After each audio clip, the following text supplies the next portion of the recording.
27º dia. As aparições marianas. As aparições, em geral, e particularmente as aparições marianas, tão frequentes nesses últimos séculos, nos lembram de seu valor e da ação que devemos adotar com relação a elas.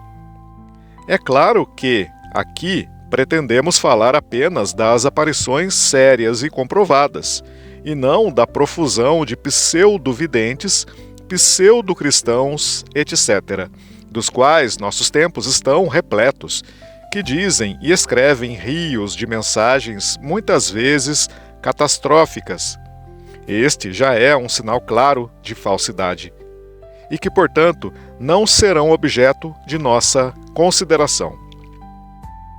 Existem, porém, as aparições autênticas, sobre as quais é condenável uma atitude prévia de descrença que nada tem a ver com a virtude da prudência e que podem revelar-se como autênticas intervenções queridas por Deus.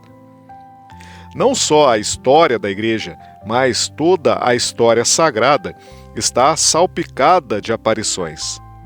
Convém, pois, ter em mente uma primeira distinção entre as aparições mencionadas na Bíblia, por exemplo, a Abraão, a Moisés, aos profetas e a São José.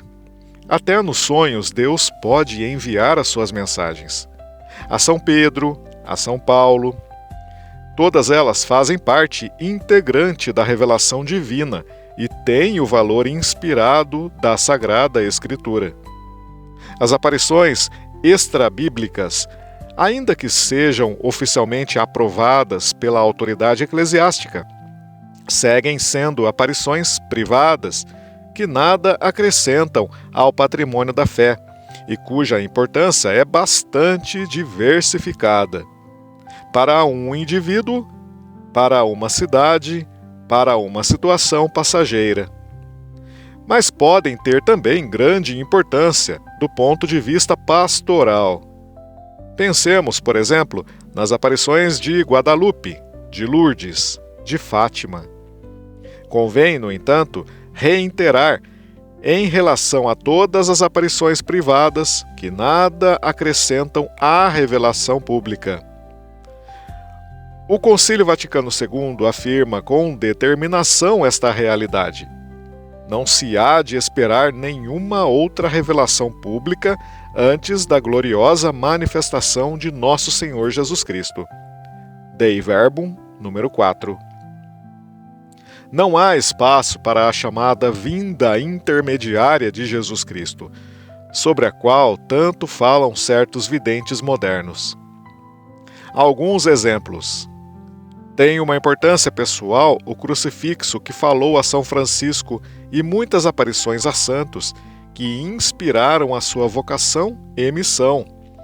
Foi importante para a cidade de Vicenza, Itália, atacada pela peste, a aparição da Virgem a Vicenza Pasini, em 1476, pois fez iniciar a construção do santuário de Monte Berico, que segue sendo o santuário mais frequentado de Vêneto.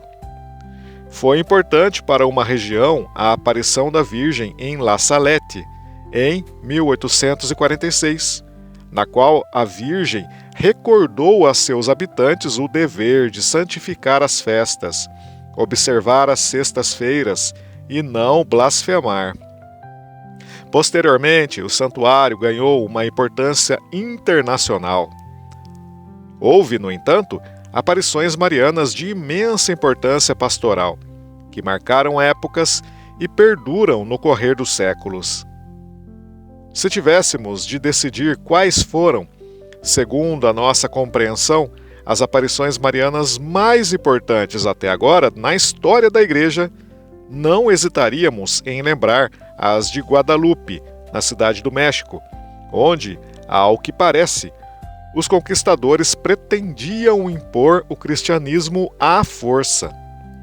A Virgem, aparecendo à semelhança de uma menina asteca do lugar, mostrou àquelas populações, especialmente na América Latina, a fé cristã como uma religião revelada também diretamente a elas.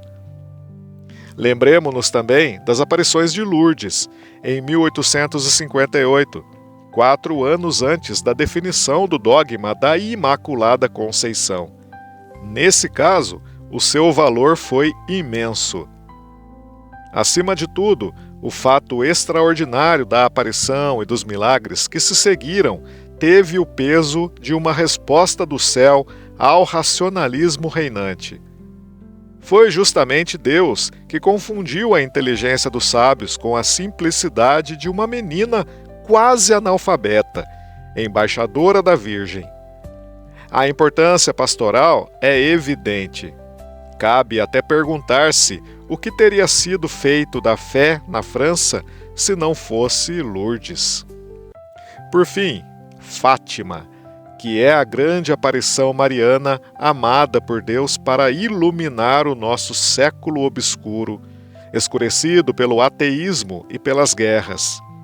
O aspecto religioso é predominante. O convite à oração e à conversão, a lembrança das 3 grandes verdades do paraíso, do inferno e do purgatório. Tudo isso dá a essas aparições uma grande importância pastoral que repercute na vida pública. Em 13 de julho de 1917, disse a Virgem: "A guerra vai acabar, a Primeira Guerra Mundial. Mas, se não deixarem de ofender a Deus, no pontificado de Pio XI começará outra guerra pior." Fica claro que a Virgem não vem prever desgraças, mas ensinar-nos como evitá-las. E a Segunda Guerra Mundial poderia ter sido evitada. Vale observar também que não é Deus que castiga, são os homens que, ao afastar-se de Deus, castigam-se a si mesmos. A grande mensagem continua: "Se escutam os meus pedidos, a Rússia se converterá e haverá paz. Se não, espalhará os seus erros pelo mundo, originando guerras e perseguições à Igreja.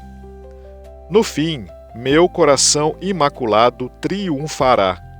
O Santo Padre me consagrará à Rússia, que se converterá." Pensemos no que aconteceu no leste europeu depois da consagração do mundo ao Imaculado Coração de Maria, por obra de João Paulo II, em 25 de março de 1984. E concederá ao mundo algum tempo de paz.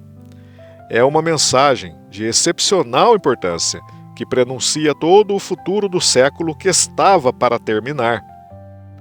As guerras são causadas pelos pecados dos homens, repetia a pequena Jacinta, reproduzindo a sua grande mamãe.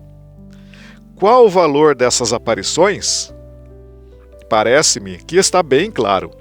Tem conexão direta com o plano da salvação dado à humanidade e tem relação direta com a vida humana, inclusive social, política e econômica.